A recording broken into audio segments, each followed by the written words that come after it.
أعوذ بالله السميع العليم من الشيطان الرجيم من همزه ونفخه ونفثه. بسم الله الرحمن الرحيم.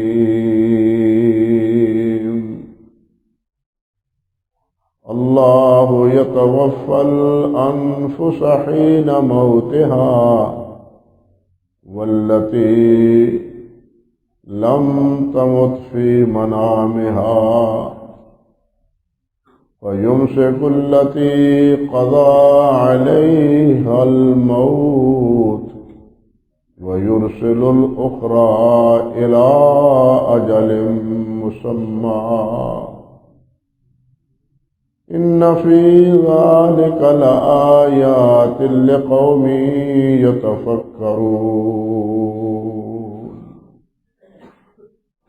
سبحان ربك رب العزة عما يصفون وسلام على المرسلين والحمد لله رب العالمين.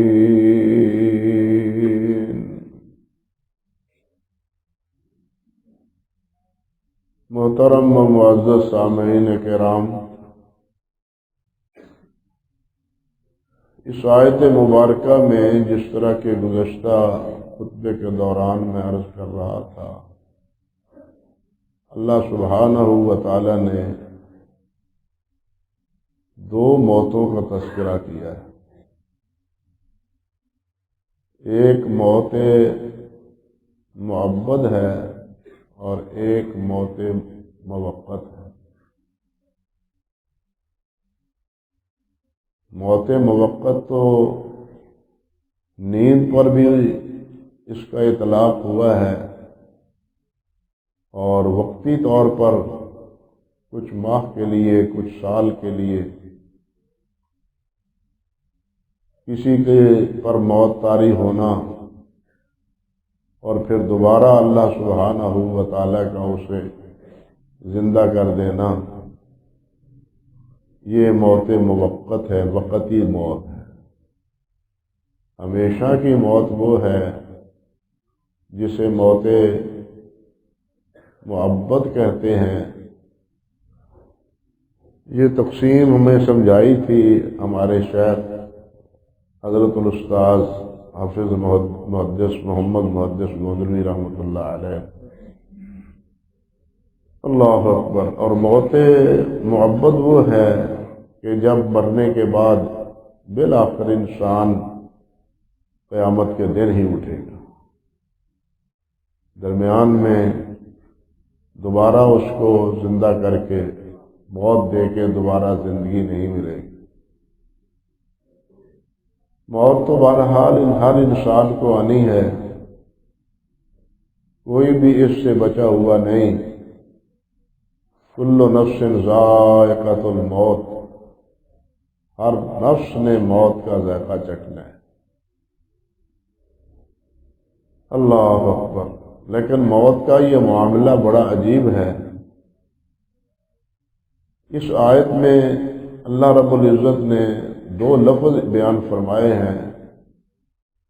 ایک وہ نفس یا وہ روح جو ممسکہ ہے، اور دوسری روح وہ جس کو مرسلہ قرار دیا گیا ہے. اب یہ روح مرسلہ کون سی ہے جو چھوڑ دی جاتی ہے قبض ہونے کے بعد،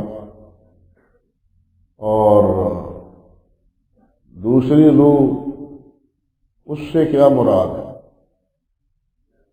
بعض حضرات نے مرسلہ سے مراد نیند میں آئی ہوئی موت پر اس کا اطلاق کیا ہے، کیونکہ حدیث مرفوع میں بھی آتا ہے حضرت ابو موسیٰ اشعری رضی اللہ تعالی عنہ سے، اور حضرت عمر فاروق رضی اللہ تعالی عنہ کا فرمان بھی ہے، الموت النیند نوم اخو الموت، النوم اخو الموت، کہ نیند موت کی بھائی ہے. نیند موت کی بھائی ہے۔ جس طرح انسان حقیقی موت میں مر جاتا ہے، اسی طرح نیند کا تعلق قبض روح سے من وجہ ہے، ہر لحاظ سے نہیں۔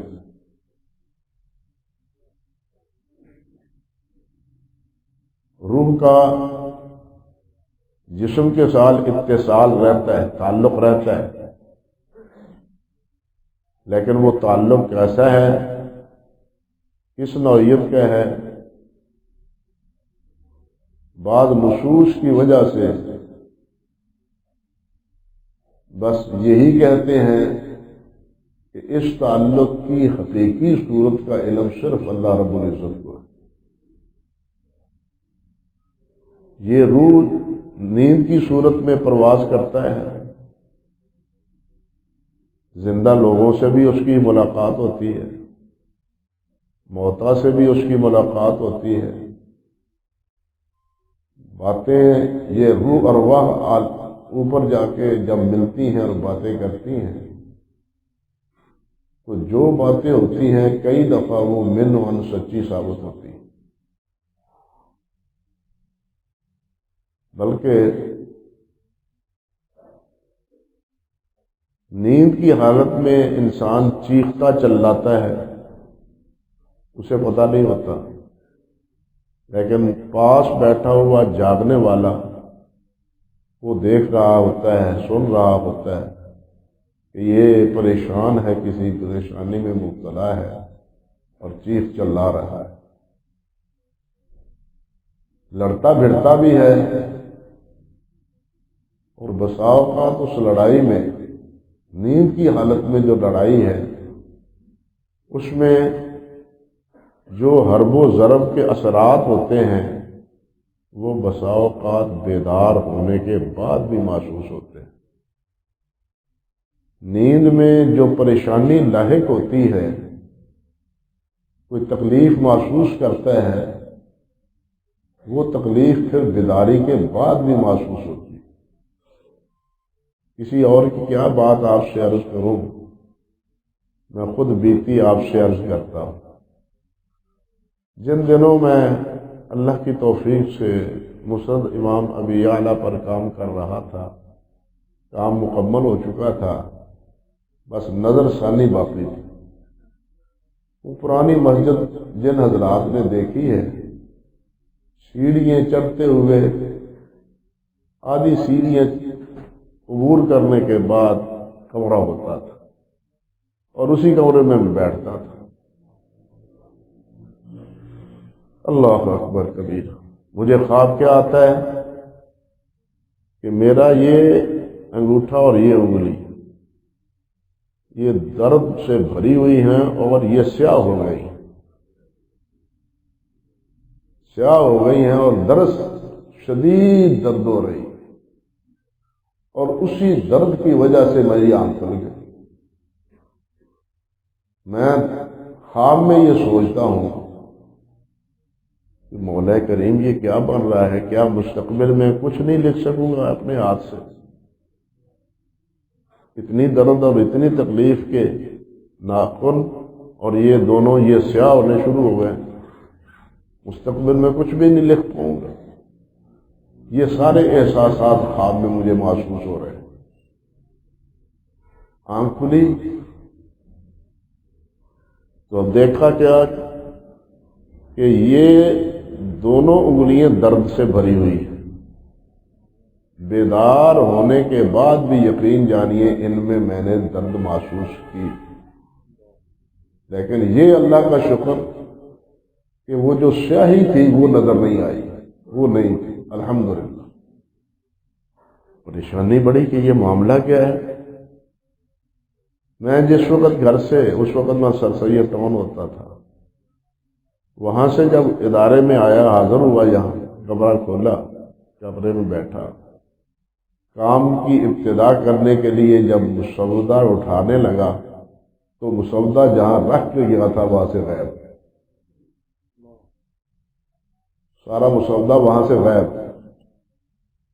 فوراً دل میں یہ بات آئی کہ یہ رات کے خواب کسی مسودے کے غائب ہونے کا اشارہ تھا، کہ ہاتھوں سے کی ہوئی محنت تیری گویا کہ ضائع ہو رہی ہے۔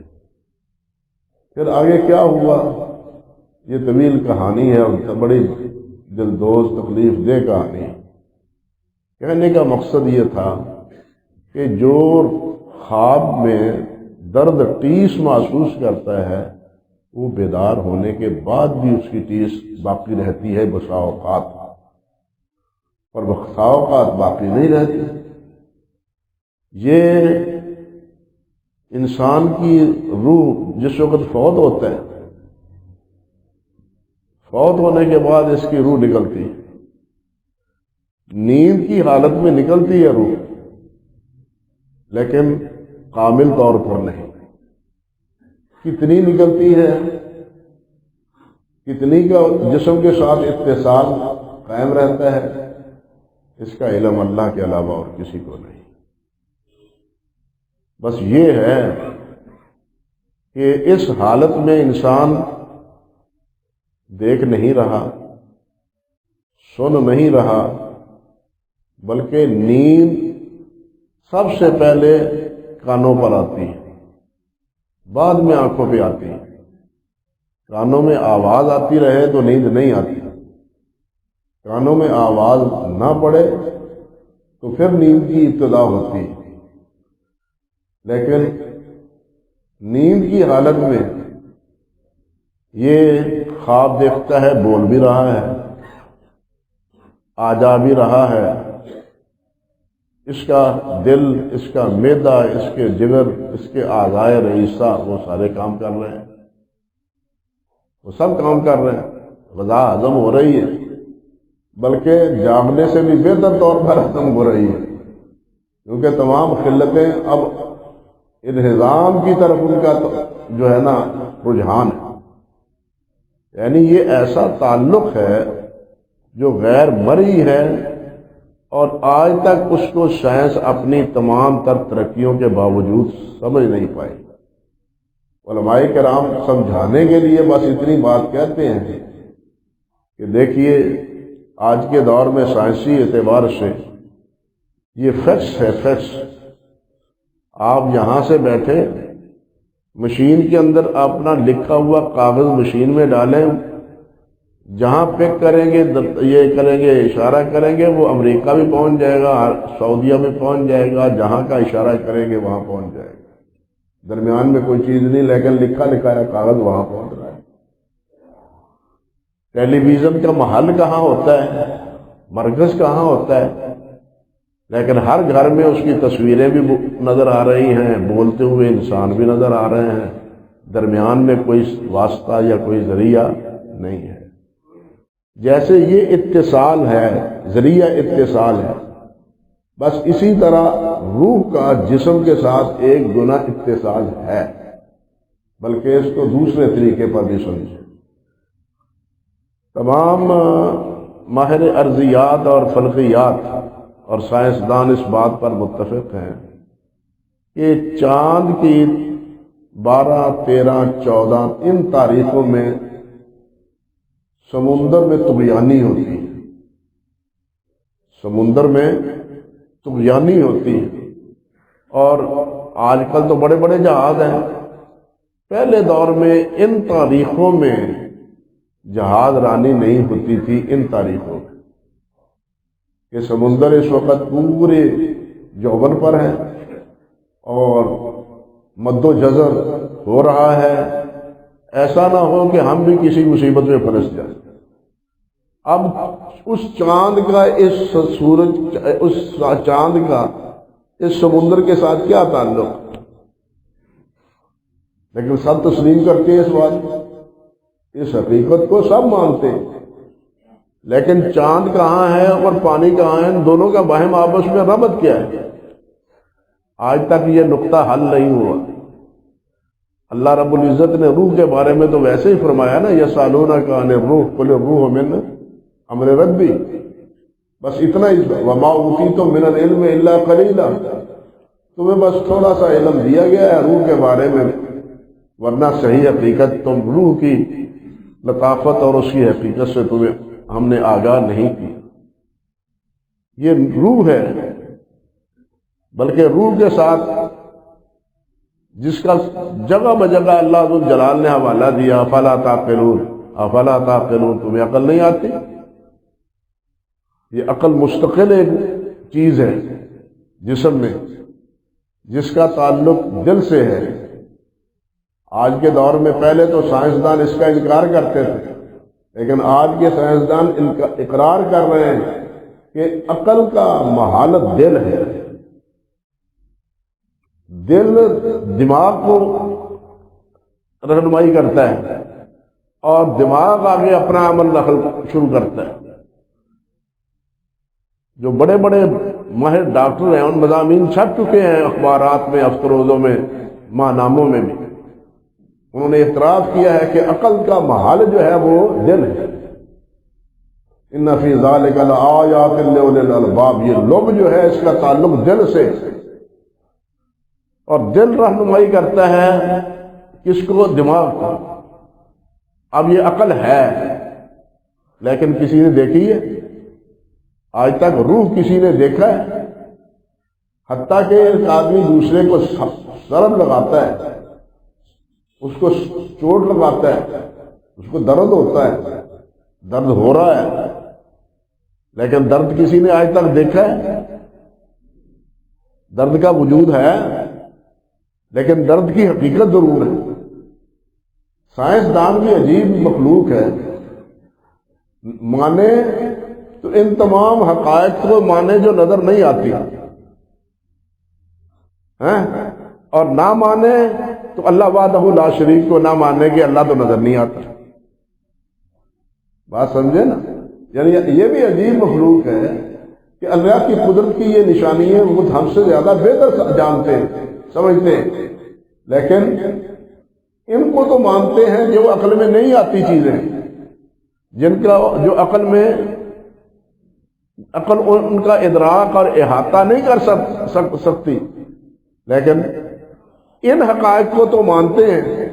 مگر المیہ یہ ہے کہ اللہ وحدہ لا شریک کو نہیں مانتے، کیونکہ اللہ نظر نہیں آتا۔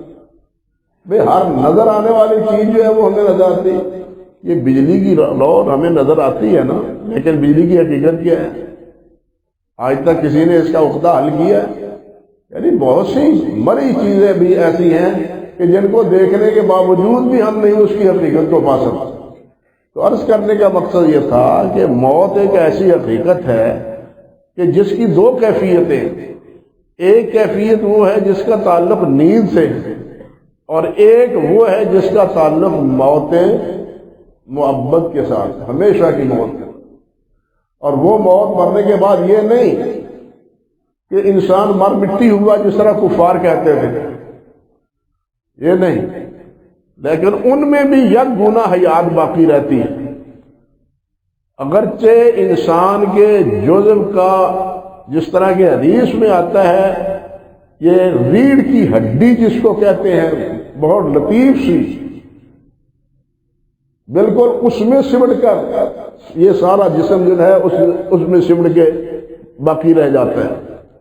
بالکل اسی طرح سمجھے جس طرح بڑے درخت کا ایک بیج چھوٹا سا، وہ پورا درخت ہے، چھوٹا سا بیج پورا درخت ہے۔ اسی طرح اس پورے جسم 5-6 فٹ کا جو انسان ہے، اس کا مغز کیا ہے؟ وہ ریڑھ کی ہڈی ہے۔ ہر چیز گل سڑ جائے گی، ریڑھ کی ہڈی قائم رہے گی، وہ پانیوں میں ہو، پہاڑوں میں ہو، صحراؤں میں ہو۔ اور اسی کو اللہ ذو الجلال جب کہے گا اذا اراد بشیء یکون لہ کن، اٹھو، یہ اٹھ جائے گا۔ کیا مجال ہے پھر اس کے نہ اٹھنے کی؟ انسان جس وقت فوت ہوتا ہے، حدیث میں آتا ہے کہ اس وقت حضرت ابو سعید خدری رضی اللہ تعالی عنہ سے، صحیح بخاری کی روایت، اللہ اکبر کبیرہ، اذا وضعت الجنازہ فاحتملها الرجال، چارپائی پر جنازہ رکھ دیا جاتا ہے، میت کو رکھ دیا جاتا ہے، اور چارپائی اٹھا لی جاتی، چلو اس کو اس کے محل پر چھوڑ آئے۔ جس کو لاڑ پیار کے ساتھ باپ ہو یا ماں ہو، بیوی ہو یا بیٹے بچے ہو، اپنے ہاتھوں سے مٹی کے سپرد کرنے کے لیے روانہ ہو جاتے ہیں۔ نبی علیہ السلام نے اس مرحلے پر ارشاد فرمایا ہے کہ فَإِنْ كَانَ صَالِحًا قَالَتْ قَدِّمُونِي قَدِّمُونِي، اگر یہ فوت ہونے والا نیک ہے تو یہ کہہ رہا ہوتا ہے جلدی کرو جلدی کرو، لے جاؤ مجھے، جلدی جلدی لے جاؤ مجھے، مرے میں حال پر پہنچاؤ۔ اللہ اکبر، ہم آواز سنتے ہیں اس کی؟ نہیں سنتے، لیکن کیوں مانتے ہیں؟ کہ اللہ کے رسول صلی اللہ علیہ وسلم نے یہ بات، اس حقیقت کا انکشاف فرمایا۔ اگلی بات کیا ہے؟ وَإِنْ كَانَتْ غَيْرُ صَالِحًا، اگر وہ نیک نہیں ہوتا، زندگی ہوا پرستی میں، خواہش پرستی میں گزری ہے، نفس پرستی میں گزری ہے، خدا پرستی میں نہیں گزری، تو پھر کہتا ہے یا ویلہا این یذہبون، یا ویلہا این یذہبون، ہائے افسوس، یہ کہاں مجھے لے جا رہے ہیں، کہاں مجھے لے جا رہے ہیں۔ اللہ اکبر۔ آپ نے فرمایا یسمع صوتہا کل شیء الا الانسان، حیوانات سارے شجر و حجر اس کی آواز سنتے ہیں لیکن انسان نہیں سنتے۔ اب یہ بول رہا ہے نا، مرنے کے بعد یہ بول رہا ہے نا، سارے سنتے ہیں آواز لیکن انسان نہیں سن رہا۔ آگے فرمایا نبی علیہ السلام نے وَلَوْ سَمِعَهَا لَصَعِقَ، اگر انسان سن لے تو انسان زندہ نہ رہے، اس کا رونا چیخنا چلانا اتنا خوفناک ہوتا ہے کہ پھر انسان سننے والا باقی نہیں رہ سکتا۔ موت کے بعد کی کیفیت یہ، اللہ سبحانہ و تعالیٰ بری موت سے بچائے۔ حدیث میں آتا ہے نبی علیہ السلام نے فرمایا، حضرت ابو ہریرہ رضی اللہ تعالیٰ عنہ فرماتے اکثروا ذکر حازم اللذات، مختلف صحابہ سے یہ روایت ہے، اکثروا ذکر حازم اللذات، اور لذتوں کو ختم کر دینے والی چیز کو اکثر یاد رکھا کرو،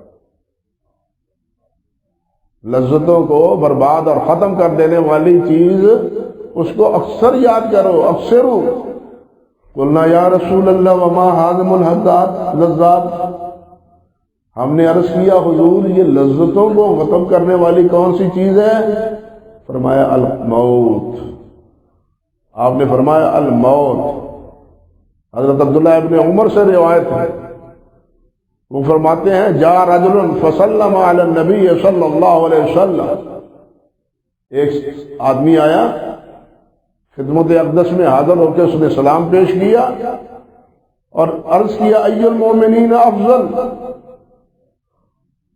ہم سب مومن ہیں لیکن سب میں افضل کون ہے؟ ای المومنین افضل، مومنوں سے افضل مومن کون ہے؟ نبی علیہ السلام نے فرمایا احسنہم خلقا، جس کا اخلاق اچھا ہے، جس کا عمل اچھا ہے، کردار اچھا ہے، صلہ رحمی کے معاملے میں اس کا کردار اچھا ہے، بولتا ہے تو جیسے پھول چڑھتے ہیں، دیکھتا ہے تو پیشانی پر شکن نہیں ہوتے، حتیٰ کہ نبی علیہ السلام نے فرمایا تبسمک علی وجہ اخیک صدقہ، اپنے بھائی کے سامنے مسکرا کے ملو گے تو یہ بھی تمہاری نیکی ہے، اور اگر ابوسن قمطریرہ بنے ہوئے ہوگے تو پھر یہ آدمی دوسرا آدمی اس کو کبھی ملنے کے لیے بھی آمادہ نہیں ہوگا۔ چھڈو وہ تیور ہی چڑھے رہندے نے، وہ اس آدمی کو پسند کرتے ہیں جو سب سے کون ہو؟ اخلاق اچھا۔ سید الاولین حضرت محمد رسول اللہ صلی اللہ علیہ وسلم کا اخلاق ہی اچھا تھا کہ اپنے بھی شناخواہ ہیں اور بیگانے ہیں، وہ بھی شناخواہ ہیں جو آپ کو نبی نہیں مانتے، جو آپ کو رسول نبی نہیں مانتے، لیکن آپ کے مداح ہیں، نعتیں پڑھتے ہیں، نعت کہتے ہیں، کتابیں لکھتے ہیں نبی صلی اللہ علیہ وسلم کی حیات طیبہ کے بارے میں۔ کیوں؟ کہ اللہ نے فرمایا انک علی خلق عظیم، میں نے تمہیں خلق عظیم عطا فرمایا۔ یہ اخلاق کا نتیجہ ہے کہ مسلمان ہی نہیں غیر مسلم بھی نبی علیہ الصلوۃ والسلام کے گرویدہ ہے۔ یہ آپ کے اخلاق حسنہ کا ہی طریقہ ہے۔ اللہ اکبر، اللہ اس زیور سے ہمیں آراستہ فرمائے۔ پھر وہ کہتا ہے قال فأي المؤمنین اقیس، حضور عقل مند کون ہے؟ مومنوں میں عقل مند کون ہے؟ ہر آدمی اپنے آپ کو عقل مند سمجھتا ہے، دوسرے نو آندہ ہے پاگل ہی ہے، خود کو عقل مند سمجھتا ہے۔ حالانکہ جو پاگل ہوتا ہے وہ بھی اپنے آپ کو عقل مند کہتا ہے اور دوسروں کو پاگل کہتا ہے۔ حقیقت یہ ہے جو پاگل ہوتا ہے بیچارہ وہ اپنے آپ کو زیادہ عقل مند سمجھتا ہے دوسروں کی نسبت۔ دوسرا سوال اس آنے والے ساتھی نے کیا کہ ای المومنین اقیس، سمجھدار مومن کون ہے؟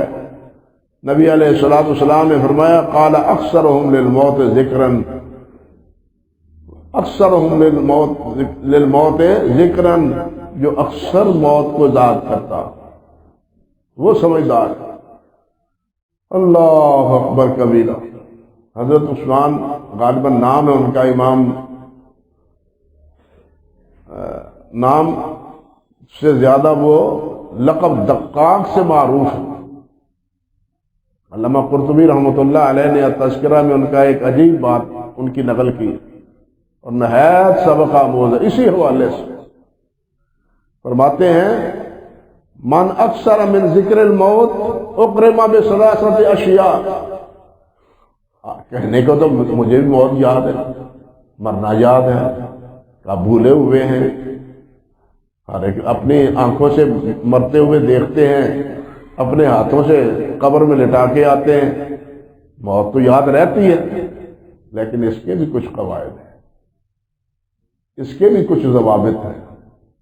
شیخ دقاق رحمۃ اللہ علیہ فرماتے ہیں کہ من اکثر من ذکر الموت، جو کثرت سے موت کو ذکر کرتا ہے اکرم بثلاثۃ اشیاء، تین چیزوں سے اسے مکرم کر دیا جاتا ہے، تین چیزوں سے اسے نوازا جاتا ہے اللہ ذوالجلال والاکرام کی طرف سے۔ وہ تین چیزیں کیا ہیں؟ فرماتے ہیں تعجیل التوبہ، سب سے پہلے کہ وہ جب کبھی کوئی خطا غلطی قصور ہو جاتا ہے تو فوراً توبہ کرتا ہے، وہ نہیں کہتا پتہ نہیں کوئی بڑی دیر ہے حلی کافی وقت گزر کر لیں گے توبہ، میں کو بڈھا ہو گیا کر لیں گے توبہ، نہیں، جو موت کو یاد کرتا ہے وہ فوراً اللہ سے توبہ کرتا ہے۔ موت کا وقت مقرر ہے کسی کے پاس؟ کسی کے پاس لکھت آئی ہے کہ بال تمہارے سفید ہوں گے تو مرو گے، یا شام پڑے گی تو پھر مرو گے؟ کسی کے پاس کوئی تحریر نہیں۔ اس لیے بھائیو، انسان ہے کل بنی آدم خطاء، ہر آدمی کا بیٹا اس سے خطا ہو جاتی ہے، سوائے انبیاء کرام علیہ السلام سے۔ فرق یہ ہے کہ انبیاء اس خطا پر قائم نہیں رہتے اور ہم جیسے گناہگار وہ خطا کئی بار کر گزرتے۔ لیکن کثرت موت کو یاد کرنے کا پہلا فائدہ یہ ہے، فرماتے ہیں کہ وہ آدمی جب کبھی اس سے کوئی خطا ہوتی ہے تو وہ جلد توبہ کرتا ہے، اس میں تاخیر نہیں کرتا۔ وقناعت القلب، دوسرا فائدہ یہ ہے کہ اللہ اسے قناعت نصیب فرما دیتے ہیں، حرص نہیں دیتے، حریص نہیں بناتے، قناعت کی نعمت عطا فرما دیتے ہیں۔ جس کو موت کا ڈر نہیں ہوتا وہ کہتا ہے اور جمع کرو اور جمع کرو، الہاکم التکاثر حتی زرتم المقابر۔ اسی کثرت نے انسان کو قبروں تک پہنچا دیا، لیکن اس کی کثرت کا حرص نہ ختم ہو۔ فرماتے ہیں دوسرا فائدہ یہ ہے کہ اس کو اللہ کی طرف سے قناعت نصیب ہو جاتی ہے، دل غنی ہو جاتا ہے۔ اور تیسری چیز یہ ہے، فرماتے ہیں نشاط العبادہ، عبادت میں لطف آتا ہے، دل لگتا ہے، جی چاہتا ہے کہ سجدوں میں پڑے رہیں، کھڑے رہیں، اللہ کی عبادت، اللہ کا ذکر کرتے رہیں۔ نشاط العبادات، زبان نہیں بلکہ خوشی، رضا اور رغبت سے وہ اللہ رب العزت کا ذکر کرتا ہے اور نماز پڑھتا ہے۔ وہ بدھا ردا نہیں، مجبور ہو کے نہیں، بلکہ اس کو خوشی نماز میں ہوتی ہے۔ جس طرح نبی علیہ السلام نے فرمایا ہے، اذن یا بلال ارحنا بالصلاۃ، بلال اذان کہو ہمیں تو نماز سے راحت میسر آتی ہے۔ تو جو موت کو یاد کرتا ہے اس کو نماز میں راحت نصیب ہوتی ہے، دل لگتا ہے۔ وہ ہماری طرح پھر جناب منٹوں اور سیکنڈوں میں سجدہ ٹھونگے مارنے کی طرح، مرغے کی طرح، جس طرح حدیث میں آتا ہے کہ منافق ایسی نماز پڑھتا ہے جیسا مرغا ٹھونگے مارتا ہے۔ انا للہ و انا الیہ راجعون۔ اور تیسری آگے وہ فرماتے ہیں ومن نسی الموت، اور جو موت سے کو بھول جاتا ہے، کہتے ہیں عوقب بثلاثۃ اشیاء، اسے بھی 3 چیزوں کی سزا ملتی ہے۔ 3 چیزیں اس کا پیچھا نہیں چھوڑتی جو موت کو یاد نہیں رکھتا۔ ہم کہتے تو ہیں موت کو یاد ہے، یہ موت یاد ہے، لیکن ہمیں دیکھنا چاہیے کہ اس اللہ کے بندے نے کیا بات فرمائی۔ کہتے ہیں پہلی بات یہ تصویف التوبہ، تصویف التوبہ، اللہ کا توبہ بڑا وقت ہے، میں کہڑا بڈھا ہو گیا۔ یہ صوفہ تصویف اس کو کہتے ہیں کہ میں کر لوں گا۔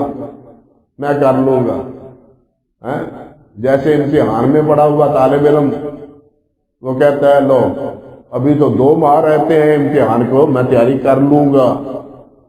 وہ تیاری کر لوں گا میں رہتا ہے اور نتیجہ 0 نکلتا ہے۔ ہوتا ہے اسی طرح یا نہیں ہوتا؟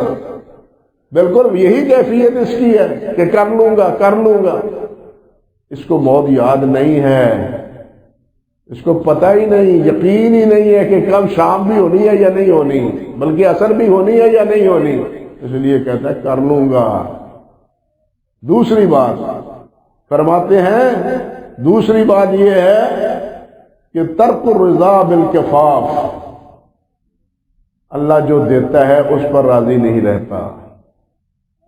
اللہ جو دیتا ہے زیادہ دے یا تھوڑا دے، جو بھی دے الحمدللہ، جو بھی دے الحمدللہ، اس پر رضا راضی رہے۔ اللہ تیرے اس فیصلے پر میں راضی، تو نے آسودہ حال بنایا میں راضی، تو نے مجھے مسکین بنایا میں راضی، تو نے مجھے فقیر بنایا میں راضی، تو نے مجھے بیمار بنایا میں راضی۔ یہ اللہ پر رضا، یہ اسے میسر نہیں آتی جس کو موت یاد نہیں ہوتی۔ تیسری چیز کیا فرماتے ہیں تیسری چیز یہ ہے والتقاصل فی العبادہ، موت یاد کرنے والوں کو کیا تھا؟ نشاط فی العبادہ یا تقاصل، یہ تقاصل سستی دبا۔ قرآن مجید میں اللہ ذو الجلال نے سورۃ النساء کی غالباً 5واں پارہ ہے، آخری آیات ہے 5ویں پارے کی، اذا قاموا الی الصلاۃ قاموا کسالى، یہ منافق ایسے ہیں جب نماز کے لیے کھڑے ہوتے ہیں تو سستی کے مارے ہوئے، تقاصر، یہ نہیں کہ پورے اطمینان سے خشوع اور خضوع سے، بلکہ سستی کے مارے ہوئے نماز پڑھتے ہیں، یہ منافق کی علامت ہے۔ تو ان کو بھی، منافقوں کو بھی حقیقتاً موت یاد ہے، انہیں بھی یاد موت نہیں ہوتی۔ اگر موت یاد ہو تو اپنے ہاتھوں سے موت کو، منافقوں کو مرتے ہوئے دیکھا اور ان کے بارے میں اللہ کے رسول کا فیصلہ جہنم میں جانے کا کانوں سے سنا بھی، لیکن ایمان کی توفیق میسر نہیں آئی۔ یہ کس کا نتیجہ ہے؟ یہ موت کو بھلانے کا نتیجہ ہے۔